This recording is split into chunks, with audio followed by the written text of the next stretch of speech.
जिंदगी के भिन्न रंगों को समेट कहानी का आकार देता हूं। कुछ इसलिए ही तो कहानीकार कहलाता हूं।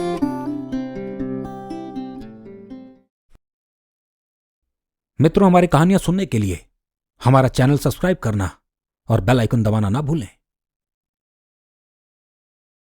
कहानियों के घर में आपका स्वागत है। मैं हूं कहानीकार सुधांशु राय और सुना रहा हूं एक दिलचस्प कहानी जिसका नाम है डिटेक्टिव बुमरा और द विच।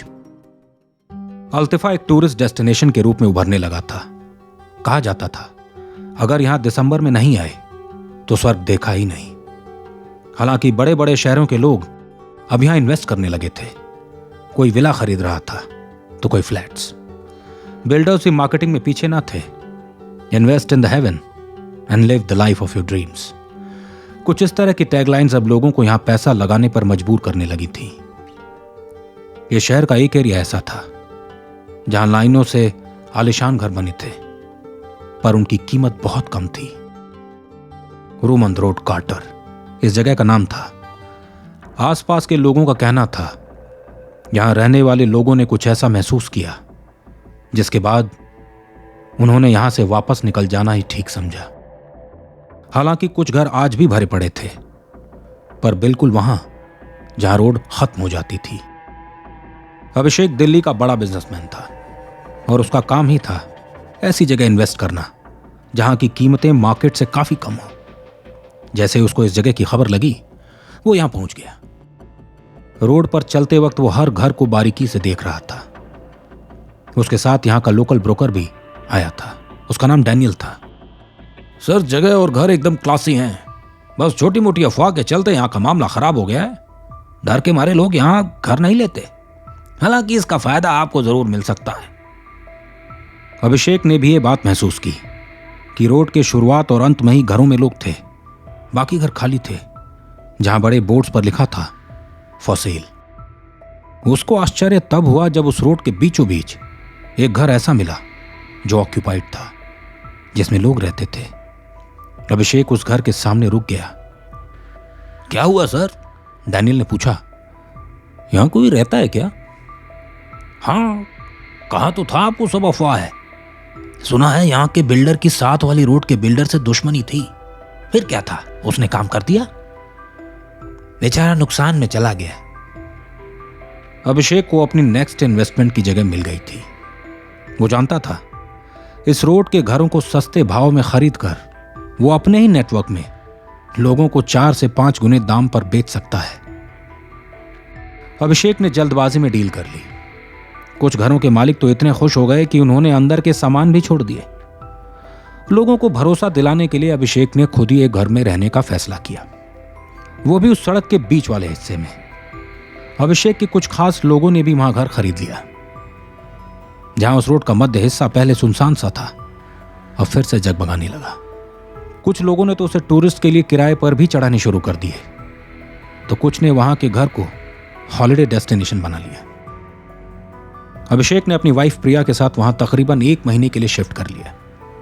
ऐसा करने से जहां वो ये प्रूव कर रहा था कि सब कुछ ठीक है, वहीं बाकी लोगों के साथ हो रही डील्स की फॉर्मेलिटीज में भी उसे सहूलियत हो गई। अभिषेक के साथ वाला घर वही था जिसके घर के आगे वो पहली बार रुका था, और ब्रोकर ने बताया था वो घर कभी खाली ही नहीं हुआ। उस घर में रह रहे लोगों का नाम रूहल और दिनाबा था। कुछ ही दिन में अभिषेक की दोस्ती रूहल और उसकी पत्नी दिनाबा से हो गई। आज रात अभिषेक और प्रिया रूहल और दिनाबा के घर डिनर पर आए थे। बातों बातों में उस रोड की बात छिड़ गई कि क्यों यहां के लोग कुछ अजीब महसूस करते थे। बताओ, किसी ने अफवाह फैलाई और लोगों ने यकीन करना शुरू कर दिया। खैर, फायदा तो मेरा ही हुआ ना। बस अगले कुछ दिनों में बाकी क्लाइंट्स की फॉर्मेलिटीज भी खत्म और हम वापस दिल्ली चले जाएंगे। अभिषेक ने पनीर का एक निवाला मुंह में सरका लिया। तुम लोग स्मार्ट निकले, डटे रहे। देखो, अब कुछ दिनों में ही वापस यहां के प्रॉपर्टी के दाम आसमान छूने लगेंगे। प्रिया भी हंस पड़ी। तभी रूहल एकदम सीरियस हो गया। तो आप लोगों को यहां की बातों पर यकीन नहीं है? जिस दिन वो अनुभव आपको भी हो जाएगा, बस उसी पल ये जगह छोड़कर भाग जाओगे। रूहल की इस बात पर अचानक सन्नाटा छा गया। अभिषेक और प्रिया का चेहरा उतर गया। रूहल का वो रूप उन दोनों ने पहले कभी ना देखा था। उसकी आंखें बिना झपके उन दोनों को घूर रही थीं। वहां की खामोशी मानो अभिषेक को टटोलने लगी। प्रिया ने अपनी उंगलियां भींच ली। अरे क्या तुम भी अब यही दोनों मिले हैं प्रैंक करने के लिए? अरे मजे ले रहा है तुम दोनों के। दिनाबा ने चुप्पी को तोड़ते हुए रूहल को झुंझलाया। रूहल भी हंस पड़ा। अरे क्या यार, तुमने तो हमारी जान ही ले ली थी। किसी एक्टर से कम नहीं हो तुम। अभिषेक की जान में जान आई। लेकिन प्रिया, वो इस भद्दे मजाक से उभर नहीं पाई। पूरी पार्टी वो किसी उधेड़ बुन में पड़ी रही। जब दोनों घर वापस आए तो प्रिया को गुमसुम देख अभिषेक से रहा न गया। अरे क्या तुम भी एक छोटे से मजाक पर बिदक गई? मजाक? मजाक नहीं था वो। उसकी आंखों में सच देख सकती थी मैंने फील किया वो झूठ नहीं बोल रहा था। प्रिया पीछे हटने को तैयार नहीं थी। रिलैक्स, सब बस एक झूठी कहानी है। वैसे ही बस कुछ दिनों में हम यहां से निकल जाएंगे। अभिषेक ने प्रिया को गले लगा लिया। उस रात सोते सोते उन दोनों को 1 बज गए। थक जाने की वजह से उन्हें नींद भी ऐसी आई जैसे कोई दवाई खाकर सो रहे हो। अचानक कांच गिरने की इतनी तेज आवाज आई कि दोनों चौंक कर उठ गए। क्या हुआ? अभिषेक उठकर खड़ा हो गया। पता नहीं, कुछ गिरा है। प्रिया की धड़कनें तेज हो गई। धीरे धीरे वो दोनों कमरे से बाहर आए। सारी लाइट्स बंद पड़ी थी। हमने लाइट तो खुली छोड़ी थी, अभिषेक बुदबुदाया। अचानक प्रिया जोर जोर से चीखने लगी। अभिषेक ने तुरंत लाइट जलाई। जो देख रहे थे वो आमना था। कोई सामने फर्श पर पड़े खून को चाट रहा था। उसके शरीर पर अजीबोगरीब कांटे लगे थे, जैसे कोई राक्षस हो। आंखें बिल्कुल लाल, सर बेढंगा, पैर टेढ़े मेढ़े। अभिषेक की आवाज मानो रुक गई। खून पूरे फ्लोर पर बिखरा था। वो राक्षस फर्श पर रेंगता हुआ उनकी ओर आने लगा। दोनों ने आओ देखा न ताओ ऊपर की ओर भाग गए और कमरे को बंद कर लिया। पर उस राक्षस ने उनका पीछा ना छोड़ा। उसके हाथ, लंबे बाल और खून के धब्बे सब अभिषेक और प्रिया देख सकते थे। कुछ ही पल में फिर से सन्नाटा छा गया। अभिषेक ने पुलिस को कॉल लगाया। प्रिया तो सदमे में थी। पुलिस के मुताबिक इस रोड पर पहले भी ऐसी कई वारदातें हो चुकी थी, पर ना तो कोई सबूत मिले और ना ही कोई राक्षस। लोग बीच रात यही कहकर उन्हें बुलाते, पर मिलता कुछ नहीं। प्रिया उस जगह को तुरंत छोड़ देना चाहती थी, पर अभिषेक के कहने पर रुक गई। अभिषेक को डर था, कहीं इसके चलते बाकी लोग जिनको उसने आसपास के घर बेचे थे वो पैसे वापस न मांगने लगे। अगली रात डर की रात थी। अभिषेक ने घर का हर दरवाजा अच्छे से चेक किया, सारी लाइट जला दी। प्रिया का शरीर डर से कांप रहा था। कुछ नहीं होगा आज, डरो मत, मैं पूरी रात जागता रहूंगा, तुम सो जाओ।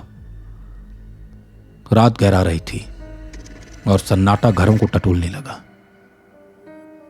प्रिया की आंख लग चुकी थी। अभिषेक कमरे की खिड़की से बाहर झांक रहा था। जाने कब वो नींद में गोते लगाने लगा, पता ही ना चला। घड़ी की टिक टिक ही अब वहां मौजूद थी।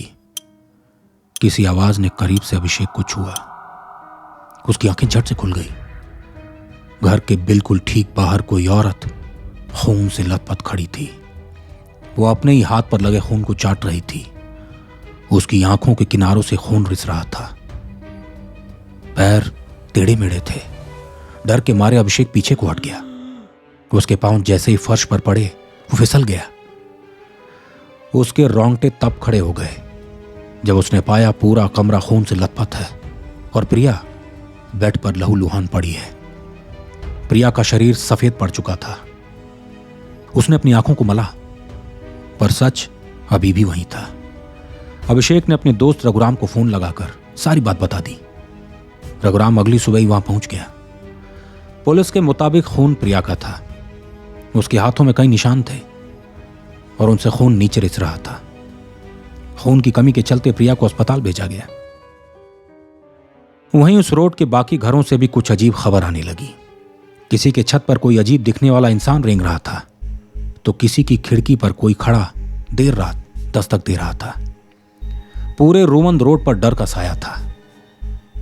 जो खबर अभिषेक ने अफवाह कहकर नकार दी थी, अब वो सच साबित होती नजर आ रही थी। हर कोई अपने पैसे वापस मांग रहा था। घर फिर से वीरान हो गए। अभिषेक फंस चुका था। प्रिया की तबीयत भी बिगड़ती जा रही थी। डॉक्टर्स कह रहे थे उसके शरीर में ऐसे बदलाव हैं जिनको साइंस एक्सप्लेन नहीं कर सकता।